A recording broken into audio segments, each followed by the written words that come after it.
मजा कैसे लेंगे जीजा किया रे वाइट वाइट लहंगा और होली के मजा के बाद पवन सिंह का तीसरा गाना आप लोगों के बीच आ रहा है जल्द। जी हाँ दोस्तों, और तीसरा गाना भी होली सॉन्ग होने वाला है। जी हाँ दोस्तों, और बहुत ही जल्द यह गाना आप लोगों को सुनने को मिलेगा वेव म्यूजिक की कंपनी से।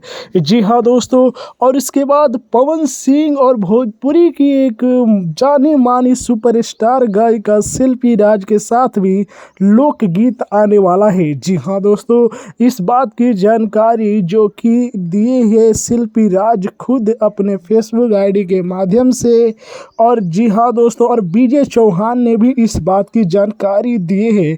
तब पवन सिंह जो कि लोकगीत गाने के भी रिकॉर्डिंग कर चुके हैं, अब आप लोगों के बीच जल्द ही एक से बढ़ के एक गाने आने वाले हैं। जी हाँ दोस्तों, आप लोग जैसा जानते हैं कि पवन सिंह के 2 होली गाने सॉन्ग आउट हो चुके हैं और दोनों गाने को भोजपुरिया दर्शकों ने खूब सारा प्यार दुलार दिया। अब पवन सिंह का नया नया गाना आप लोगों के बीच जल्द ही आने वाला है।